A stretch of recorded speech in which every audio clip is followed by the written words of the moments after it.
अगर आज तू खुद से झूठ बोलता रहा तो कल दुनिया तुझे सच में बेकार समझेगी। ये बात नीरज को उस दिन समझ आई जिस दिन उसका नाम फिर से रिजल्ट लिस्ट के आखिरी पन्ने पर था।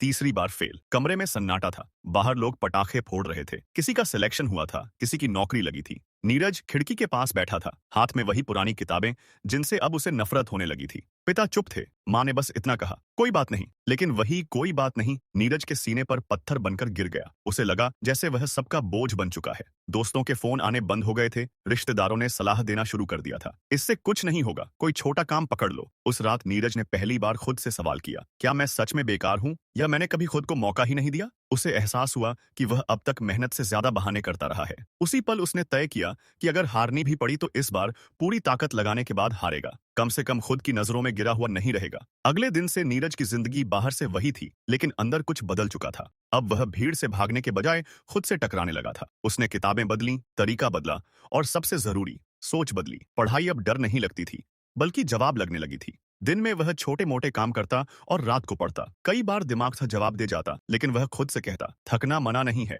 रुकना है। धीरे धीरे उसे समझ आने लगा कि फेल होना कमजोरी नहीं, बल्कि तैयारी का इशारा होता है। लोग अब भी ताने मारते थे। कोई कहता, अब भी सपना देख रहा है। कोई हंसकर पूछता, इस बार कौन सा नंबर आएगा? लेकिन फर्क यह था कि अब नीरज उन बातों को दिल तक नहीं जाने देता था। वह जान चुका था कि जब इंसान चुपचाप खुद पर काम करता है तब शोर अपने आप बंद हो जाता है। उसे जाता है। उसके अंदर पहली बार भरोसा पैदा हो रहा था, डर के साथ ही सही, लेकिन भरोसा कि जब इंसान चुपचाप खुद पर काम करता है तब शोर अपने आप बंद हो जाता है। उसे जाता है। उसके अंदर पहली बार भरोसा पैदा हो रहा था, डर के साथ ही सही, लेकिन भरोसा। इम्तिहान नजदीक आते ही नीरज के अंदर फिर वही पुराना डर लौट आया। किताबें सामने होती, लेकिन आंखें शब्दों पर टिकती नहीं थीं। दिमाग बार बार उसे अतीत की याद दिलाता।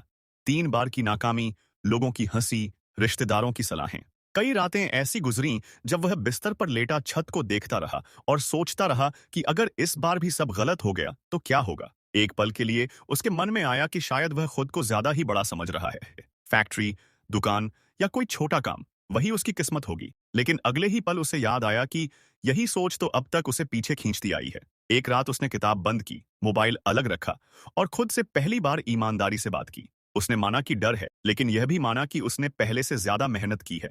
उसने खुद से कहा, परिणाम चाहे जो हो, इस बार मैं भागूंगा नहीं। उसी रात उसके भीतर एक अजीब सा सुकून आया। परीक्षा के दिन हाथ कांप रहे थे, दिल तेज धड़क रहा था, लेकिन इस बार सवाल देखकर वह टूटा नहीं। हर उत्तर के साथ उसका भरोसा बढ़ता गया। बाहर निकलते वक्त उसे नहीं पता था कि रिजल्ट क्या होगा, लेकिन इतना तय था कि उसने खुद को धोखा नहीं दिया। रिजल्ट वाले दिन नीरज ने स्क्रीन देखने से पहले आंखें बंद कर लीं। उसे लगा जैसे पूरा अतीत उसके सामने खड़ा हो। हर हार, हर ताना, हर वो पल जब उसने खुद को कमजोर समझा था। जब उसने आंखें खोलीं और अपना नाम लिस्ट में देखा तो कुछ सेकंड तक उसे यकीन ही नहीं हुआ। वह पास हो चुका था, वो भी अच्छे नंबरों से। उसकी आंखों से आंसू निकल आए, लेकिन ये आंसू खुशी से ज्यादा राहत के थे। माँ ने पूछा, क्या हुआ? नीरज ने बस इतना कहा, इस बार मैं हार नहीं माना। पिता ने पहली बार बिना कुछ कहे उसके कंधे पर हाथ रखा। उस खामोशी में नीरज को वो सम्मान मिला जिसके लिए वह सालों से तरस रहा था। आज नीरज समझता है कि उसकी असली जीत रिजल्ट नहीं थी, बल्कि वह इंसान था जो उसने इस सफर में बनकर दिखाया। अगर वह तीसरी हार के बाद रुक गया होता